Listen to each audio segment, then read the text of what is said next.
भौतिक राशि को m, l तथा t के घात के रूप में लिखना ही द्विमीय सूत्र कहलाता है। ठीक है। भौतिक राशि द्रव्यमान के लिए क्या लिखेंगे? m। लंबाई के लिए l। अब बताइएगा लंबाई क्या क्या चीज से दर्शाया जाता है? लंबाई, चौड़ाई, ऊंचाई, दूरी, विस्थापन। अगर ये शब्द रहेगा तो आप एल से डिनोट करेंगे। समय के लिए टी, धारा के लिए ए से। बहुत बढ़िया। आप जाइए। लंबाई गुने चौड़ाई। तो लंबाई के लिए हम क्या बोले हैं? एल। और चौड़ाई के लिए भी एल। तो ये क्या हो गया? L square. और विमीय सूत्र लिखिएगा। इसका विमीय सूत्र लिखिएगा तो सबसे पहले m देखते हैं, l देखते हैं, t देखते हैं। तो m तो नहीं है तो जीरो। जीरो का मतलब होता है कि m नहीं है और l कवर है और t भी नहीं है। तो इसका विमीय सूत्र हो जाएगा m के पावर 0, l के पावर 2 और t के पावर 0। जीरो का मतलब क्या हुआ? कि वो में शामिल नहीं है। ठीक है। आप जाइए। सूत्र बताइए।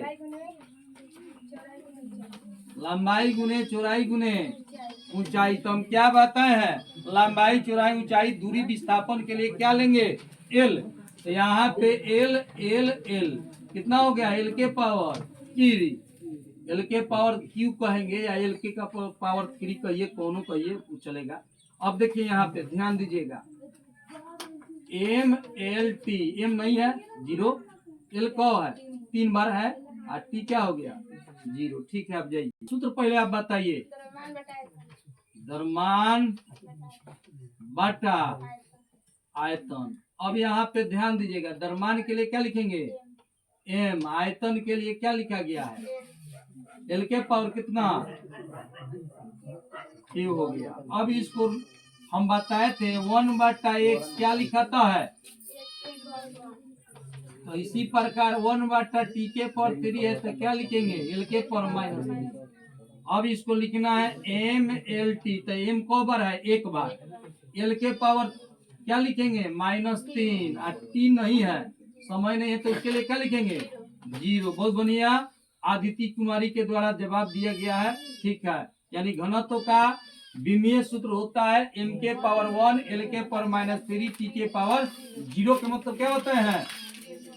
यानी इसमें शामिल समय नहीं है। ठीक है। आप जाइए।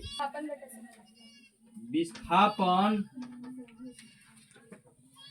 बटा समय। तो विस्थापन के लिए क्या हम बताए हैं? एल। और समय के लिए टी। तो 1/t को हम क्या लिखते हैं? अच्छा। यहाँ पे एम एल टी बताइए। एम कितना? 0, शामिल नहीं है। टी एल और टी के पावर -। ठीक। चाल बराबर बताइए। दूरी बटा समय। तो दूरी के लिए हम क्या बताए हैं? एल लेंगे और समय के लिए क्या बताए हैं? टी। तो इसको भी अब विमीय सूत्र में लिखिए। बताइए। L T. बहुत बढ़िया। ठीक है। आप जाइए। बताइए। बहुत बढ़िया। वेग में परिवर्तन बटा समय। तो देखिए यहाँ वेग का सूत्र क्या लिखे हैं? एल बटा टी। या समय एगो और आएगा तो टी हो जाएगा। तो एल और टी के पावर 2। अब इसको लिखेंगे। अब 1/t² को कैसे इनवर्स में लिखोगे? टी के पावर -2। अब लिखेंगे M L T. M cover है इसमें? नहीं है। क्या लिखेंगे? 0। टी कवर है? -2। नहीं, एल कवर है 1 बार। तो एक छिपा रहता है। टी कवर है? -2। आ गया समझ में? ठीक है।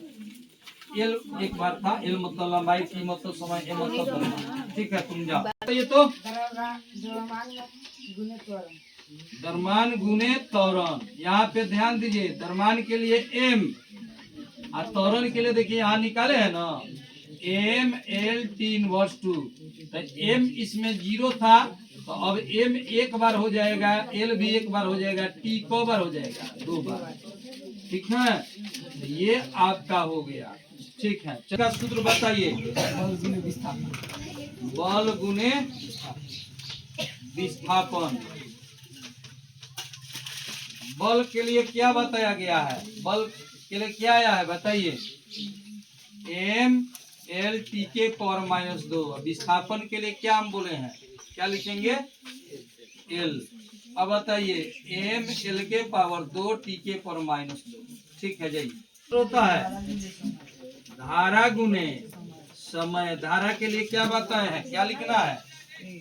ए। और समय के लिए क्या बताए हैं? टी। आवेश का विमीय सूत्र एटी यानी एम्पीयर समय हो जाएगा। ठीक है जाइए। चार्ज बट्टा आवेश। तो यहाँ पे ध्यान दीजिए, चार्ज के लिए क्या निकाले हैं बताइए। एम के पावर -2। आवेश का ही निकाले हैं एटी।